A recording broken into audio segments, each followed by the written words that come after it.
Terus apakah kholwat ini hanya bisa dilakukan saat jenengan iki memahami menghayati satu ilmu tauhid itu? Ndak.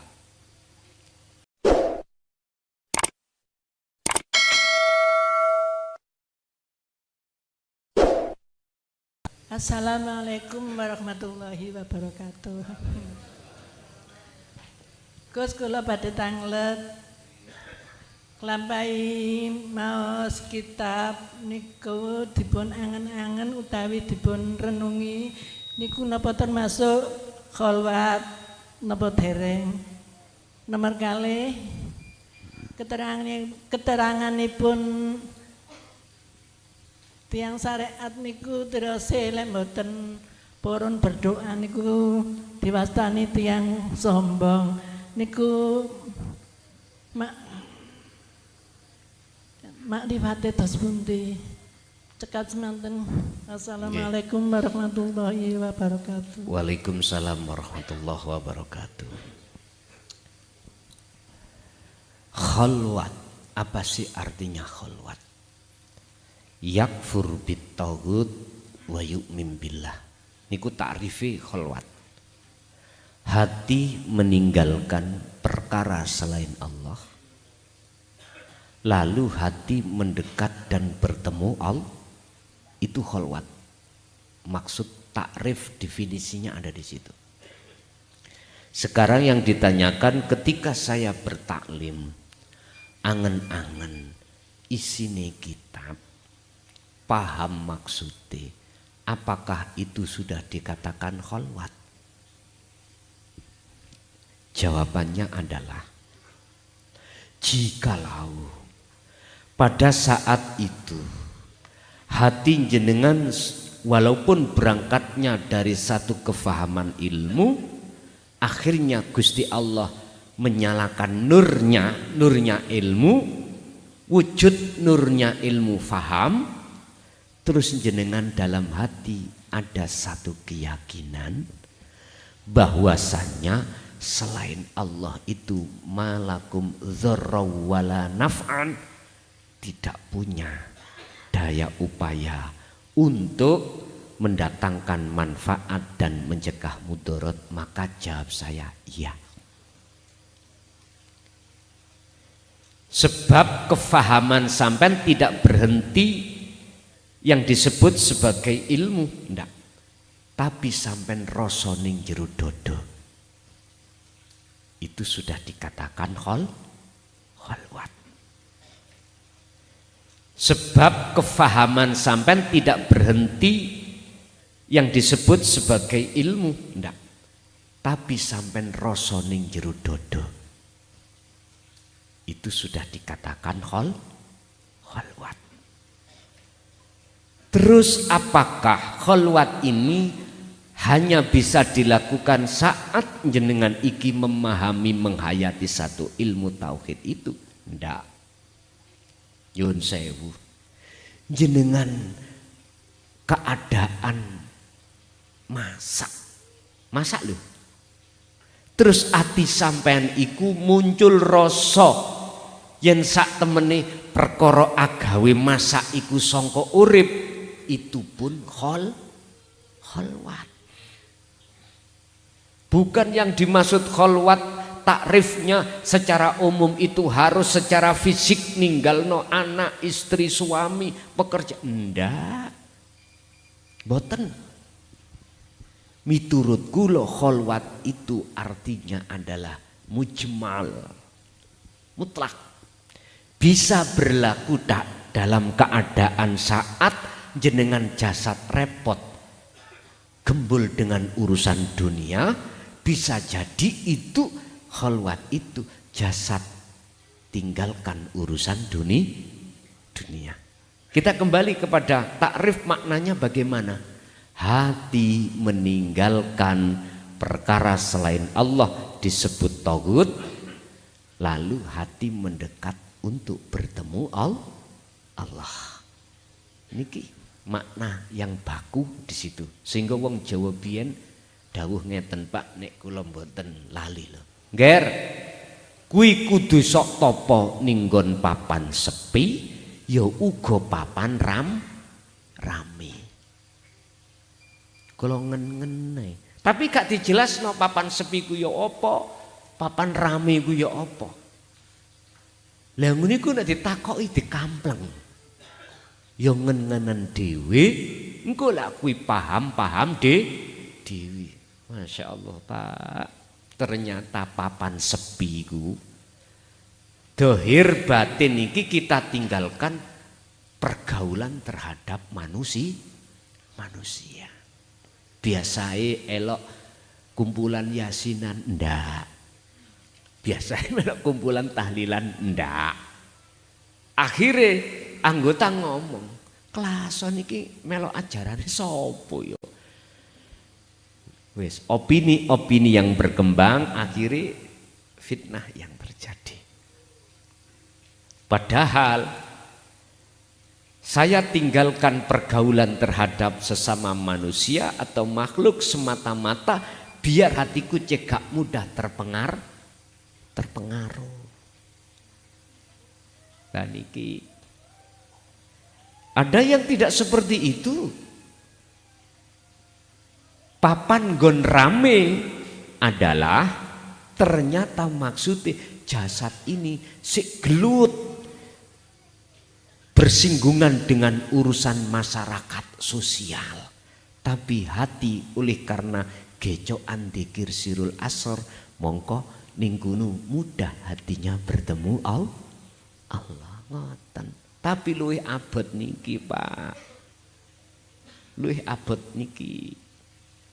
Sebab secara umum perkara selain Allah itu bisa dijadikan sebagai pengaruh. Tapi tidak, sebetulnya Allah menghadapkan kondisi apapun itu maksud Allah tidak untuk mempengaruhi jenengan, untuk menguji. In asobathum musibah qalu inna lillahi wa inna ilaihi rajiun. Anda akan bisa sambung menyang Allah, bali'o nang Allah. Walaupun itu perkara yang dihadapkan Allah. I'lamu annama amwalukum wa auladukum fitnah. Ingatlah bahwasanya apa yang kuhadapkan lewat anak, lewat istri, lewat kondisi apapun semata-mata itu hanya untuk ujian. Artinya ujian kira-kira hati ini bersaksi kemana? Ke makhluknya kah? Atau bersaksi pada Allahnya kah? Yang sebagai sumber yang berperan? Hanya itu jawabannya. Mekaten. Assalamualaikum warahmatullahi wabarakatuh. Tende tanah Jawi, wong Jawa niku nggak ada hitungan, Gus. Ya napa? Tende tanah Jawa niki wong Jawa nggak ada hitungan. Wong Jawa di tanah Jawa nggak ada hitungan. Nggak ada hitungan. Oh nggih. Nebu paing pon niku. Nggih. Lah rata-rata tiyang Jawa niku meyakinkan. Yakin. Contone kados bebujuan. Wonten geyeng gotong utawa apa niku setunggal niku temu selawe lah apa nih geyeng ayo. Lah niku rata-rata diyakini. Lah kalih hubungane kalih tajrid wau. Ya napa supadose cek mboten ngehaki gadane Allah. Niku terus pundi? Nggih. Matur nuwun. Assalamualaikum warahmatullahi wabarakatuh. Waalaikumsalam warahmatullahi wabarakatuh. Para rama, para masayih. Dulu nggawe itung-itungan nggih mboten ngawur. Rujukane teng pundi? Weton. Gusti Allah ngelahirno si jabang bayi si A. Iku nggih mboten ngawur. Nggih mboten ngawur. Diletakkan di rebub pon, iku Gusti Allah mboten ngawur. Nanti ada pembahasan, Pak. Di dalam hikam ini pasal 100 berapa itu? 106 punjul. itu ngebabna masalah nafas. Ada dua. Nafas setiap masuk keluar itu membawa takdir. Isaroi tenggene kitab niki tentang nafas. Membawa takdir. Sama dengan apa para sesepuh dulu menulis ketemu selawe gak enak. Lah ngoten nggih. Ditung-itung. Terus jadi pertanyaan, bagaimana caranya walaupun ada hitung-hitungannya dan di situ banyak yang meyakini nek bejo ketemu bejo, nek Allah ketemu Allah. Bagaimana caranya gak menghai bajunya Allah? Ngeten. Oke lah Pak, ilmu itu berangkatnya dari sesuatu ayat baik yang tertulis maupun tercipta. Tertulis disebut Qur'aniyah, tercipta namanya kauniyah. Di dalam dua ayat ini ada ayat yang namanya tersirat. Dan ini tanpa dinulis tapi iso diwoco. Mana takdir iku dadine? Lah terus bagaimana caranya walaupun itu di tengah masyarakat sudah apa ya? Mendarah mendaging supaya tidak ngekai bajune Allah. Gampang. Jenengan harus memegang dzikir sirul asrar. Dalil niki wonten surat Al-Ahzab ayat 41 niki.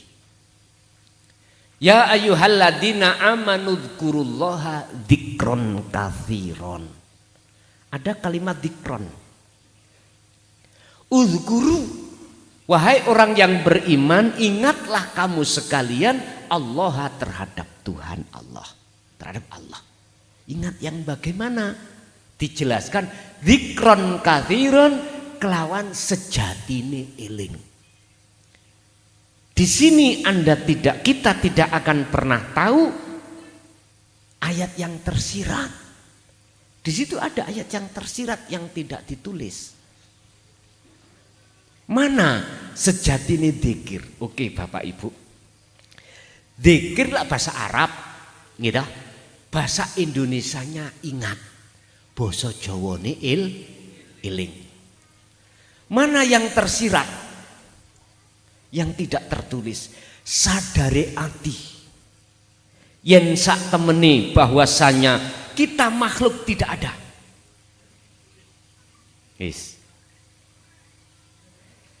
Kembali kepada sifat wajib Allah. Yang pertama sifat nafsiyah yang hanya dimiliki Allah, wujud. Wujud itu kan ada. Lawan katane ada, tidak ada disebut adam. Ngadam menggungain nek nganggo hamzah berarti Nabi Adam. Lawan wujud niki adalah ngadam, tidak ada. Loh, itulah menjadi sifat wajib kita sebagai makhluk. Terus lantas mengapa hati kita menghai sifat Allah? Itu semuanya kalau boleh saya katakan karena dorongan nafsu itu bagaimana hati ini supaya ngaku-ngaku kita wujud dengan dasar asal walaupun tidak wujud, wujudnya kita sebab diwujudkan yang wujud.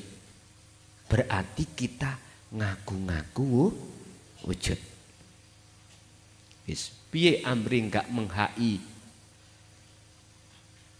bajunya Allah? Kembalilah kepada asal kita. Asal kita tidak wujud, kembalilah ke zona itu. Caranya apa? Fungsekno kalimat tauhid la ilaha illallah nafi isbat supaya bisa sampai pada la ilaha illa ana. Ya dzikir khalwat lewat dzikir sirul asal tadi. Kalau sudah betul-betul dikatakan kembali ke asal, justru itulah nanti jenengan akan ngerti bahwasanya nyatane wujud sejati kuning di.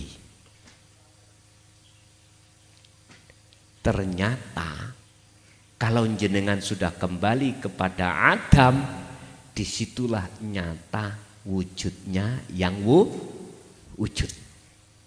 Sehingga bisa kutarik satu kesimpulan. Wujudnya Allah itu di dalam ketiadaan kita. Nyatane wujudnya Allah itu di dalam ketiadaan wujud kita. Atau dalam arti wujud kita itu sebagai makhluk itu abal-abal. Omon, koyok. Wah, iki nek tenggelam di situ wujud dohiri Allah mungkin. Ya, memang harus seperti itu. Mutlak supaya wujud itu hak milik Gusti.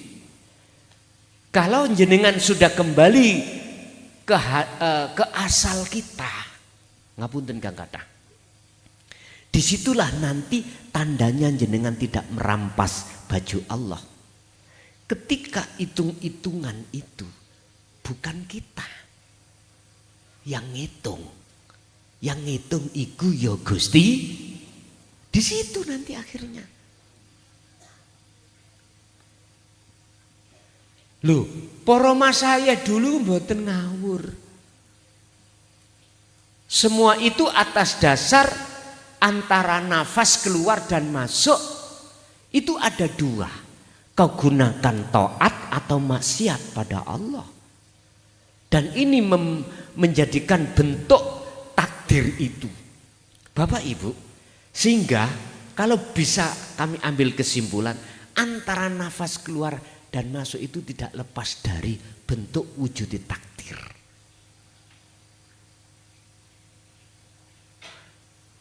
Ini kalau sudah kembali. Kalau belum kembali, ya saenak-enake awak dhewe pokoke nafas. Tapi kalau sudah kembali, Pak, ati iki Masya Allah, Pak. Ninggalno Allah ketika nafas iku. Cara wong Mojokerto eman banget. Walaupun hanya satu nafas. Eman banget. Tapi berhubung kita itu belum ada di situ, nggak ada Pak kata getun, apalagi eman. Wis pokok napas, sehingga napas kita selalu maksiat pada Allah, bentuk lalai datang Gusti Allah. Lah cara untuk tidak menghai baju Allah, mohon maaf di dalam hitungane wong Jawa. Ketika ngitung ati sampean iki kedah menafikan diri jenengan. Berarti sing ngitung siapa, Pak? Allah. Udah cukup di situ. Mboten napa-napa nek ngoten. Nggih. Ada lagi?